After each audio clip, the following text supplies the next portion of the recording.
లోక్సభ ఎన్నికలు సమీపిస్తున్న వేళ కాంగ్రెస్ పార్టీకి వరుసగా ఎదురు దెబ్బలు తగులుతున్నాయి. కాంగ్రెస్లోని సీనియర్లు ఒక్కొక్కరుగా పార్టీని వీడుతున్నారు. గతంలో సీఎంలుగా, కేంద్ర మంత్రులుగా చేసిన సీనియర్ నేతలు ఒక్కొక్కరుగా ఆ పార్టీకి గుడ్ బై చెబుతున్నారు. కొన్ని రోజుల క్రితం మహారాష్ట్ర మాజీ సీఎం అశోక్ చవాన్, మాజీ ఎంపీ మిలాద్ దేవరా వంటి నేతలు కాంగ్రెస్ను వేడగా, తాజాగా ఆ జంపింగ్ లిస్టులో మధ్యప్రదేశ్ మాజీ సీఎం కమల్నాథ్తో పాటు పార్టీలో సీనియర్ నేతగా ఉన్న ఎంపీ మనీష్ తివారీ పేర్లు కూడా రాజకీయ వర్గాల్లో వినిపిస్తున్నాయి. ప్రస్తుతం పంజాబ్లోని ఆనంద్పూర్ లోక్సభ నియోజకవర్గ ఎంపీగా ప్రాతినిధ్యం వహిస్తున్న మనీష్ తివారీ బీజేపీతో టచ్లో ఉన్నారని, ఆయన లోక్సభ ఎన్నికలకు ముందే కాంగ్రెస్ను వీడి బీజేపీతో చేరనున్నారని వార్తలు వినిపిస్తున్నాయి.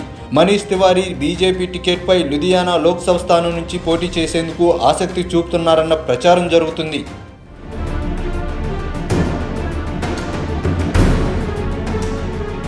బీజేపీలో చేరేందుకు మాజీ సీఎం కమల్నాథ్ తన కుమారుడు ఎంపీ నకుల్నాథ్తో కలిసి ఢిల్లీ చేరుకున్నారని ఓవైపు ప్రచారం జరుగుతుండగా, ఇందుకు బలం చేకూర్చేలా కీలక పరిణామం చోటు చేసుకుంది. కమల్నాథ్కు విధేయులుగా భావించే మధ్యప్రదేశ్కు చెందిన 6 కాంగ్రెస్ ఎమ్మెల్యేలు ఆదివారం ఢిల్లీ చేరుకున్నారు. చిద్వారా రీజియన్కి చెందిన వీరంతా కమల్నాథ్తో కలిసి కమలం పార్టీ తీర్థం పుచ్చుకోనున్నారని సమాచారం. ఈ క్యాంపులో మాజీ మంత్రి లఖన్ గంగోరియా కూడా ఉన్నట్టు తెలుస్తుంది.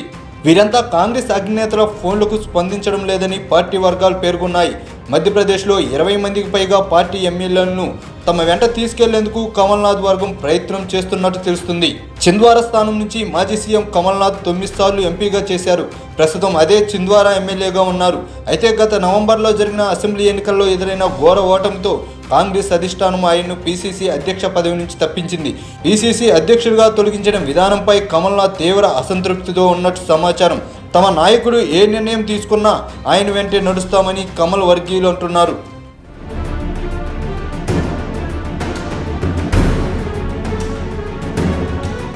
కాంగ్రెస్ పార్టీ నుంచి గత కొన్నేళ్లుగా సీనియర్ నేతలు వరుసకట్టి బయటికి వెళ్తున్నారు. మహారాష్ట్ర మాజీ సీఎం అశోక్ చవాన్తో సహా గత 10 ఏళ్లలో ఏకంగా 9 మంది మాజీ ముఖ్యమంత్రులు హస్తానికి హ్యాండ్ ఇచ్చారు. ఈ జాబితాలో అమరీందర్ సింగ్, గులాం నబీ ఆజాద్, విజయ్ బహుగుణ, అజిత్ జోగి, ఎంఎస్ కృష్ణ, నారాయణ్ రాణే, గిరిధర్ గవాంగ్ ఉన్నారు. అశోక్ చవాన్ గత వారం కాంగ్రెస్ను వేడగా, గత నెల జనవరిలో కాంగ్రెస్ అగ్రనేత రాహుల్కు సన్నిహితుడు మాజీ ఎంపీ మిలింద్ దేవరా కూడా బయటికి వెళ్ళిపోయారు.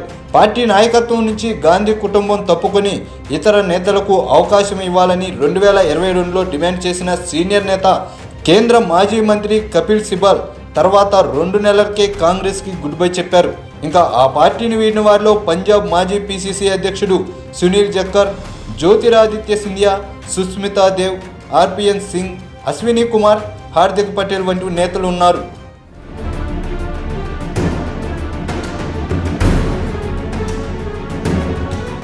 కాంగ్రెస్ను వీడుతున్న నేతలంతా చెబుతున్నది ఒక్కటే, కాంగ్రెస్లో సిద్ధాంతపరంగా, నాయకత్వపరంగా మార్పులు రావాలని కోరుతున్నారు. వృద్ధాంతరం నేతలతో పాటు యువతరాన్ని కూడా ప్రోత్సహించాలని పలువురు నేతలు సూచిస్తున్నారు. అయితే ఎందరు సీనియర్లు పార్టీని వీడుతున్నా హైకమాండ్ పెద్దలు మాత్రం పెద్దగా పట్టించుకున్నట్లు కనిపించడం లేదు.